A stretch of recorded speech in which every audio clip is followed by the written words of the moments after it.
Hi friends, welcome to Zeenath's world. இன்றைக்கி நம்ம சேனலில் நம்ம பண்ண போகிற ரெசிபி சென்னையில் ரொம்ப ஃபேமஸ் ரெசிபியான Erode Amman mess Japan chicken தான் பண்ண போகிறோம். இப்போ நான் இங்கே சிக்கன் ஒரு 250 கிராம் எடுத்து வச்சுருக்கேன். இந்த மாதிரி கட் பண்ணி போன்லெஸ்ஸாக வச்சுக்கோங்க. நம்ம அதில் தேவையான அளவு போட்டுக்கலாம். இஞ்சி பூண்டு பேஸ்ட் 1 ஸ்பூன், கார்ன்ஃப்ளவர் 2 ஸ்பூன், மைதா 2 ஸ்பூன், அது கூடவே பெப்பர் பவுடர் 1 ஸ்பூன் போட்டுக்கோங்க.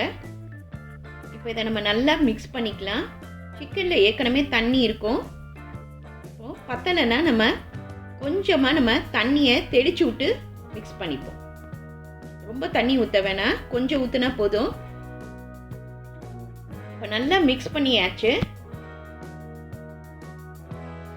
இப்போ இந்த சிக்கனை மூடி போட்டு ஒரு 2 மணி நேரம் நல்லா ஊற விட்டுடலாம்.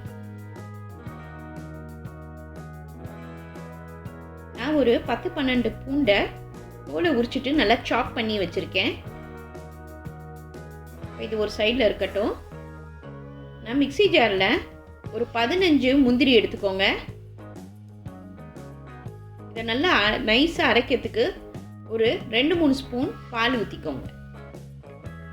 இதை நல்லா ஒரு ஃபைன் பேஸ்ட்டாக அரைச்சி வச்சிடலாம்.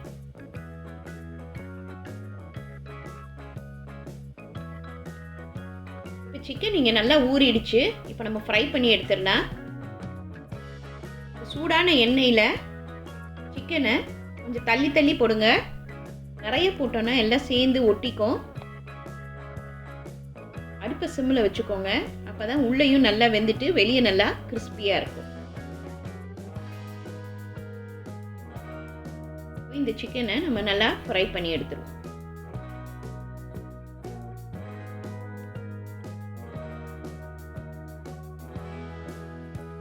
சிக்கன் நல்லா ஃப்ரை ஆயிடுச்சு. இப்போ நம்ம இதை ஒரு பிளேட்ல ட்ரான்ஸ்ஃபர் பண்ணிடலாம். இதே மாதிரியே எல்லா சிக்கனையும் நம்ம நல்லா ஃப்ரை பண்ணி எடுத்துருவோம்.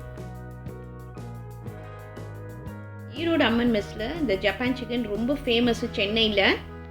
சென்னையில் வந்தீங்கன்னா கண்டிப்பாக இந்த ஜப்பான் சிக்கனை நீங்கள் டேஸ்ட் பண்ணி பாருங்கள், ரொம்ப நல்லாயிருக்கும். இப்போ நான் இங்கே பேனில்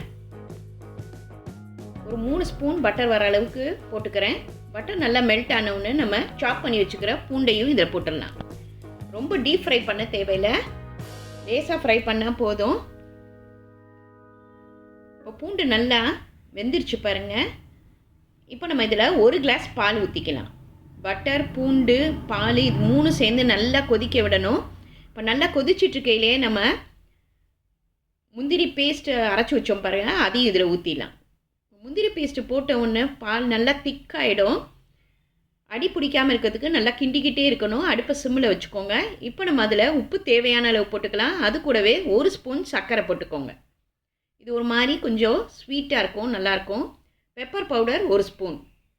இப்போ இது எல்லாமே நல்லா மிக்ஸ் ஆகி ஒரு 2 நிமிஷம் நல்லா கொதிக்கட்டும்.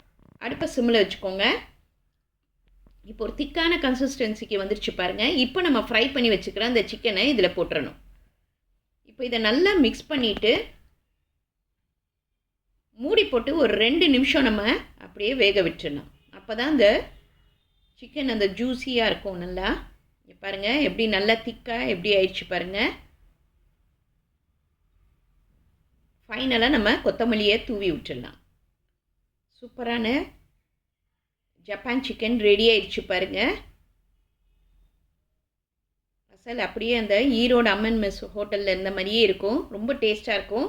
இது ரொம்ப ஈஸியான ரெசிபி. இன்றைக்கே இதை ட்ரை பண்ணி பாருங்கள். லைக் பண்ணுங்கள், ஷேர் பண்ணுங்கள், ப்ளீஸ் சப்ஸ்கிரைப் பண்ணுங்கள்.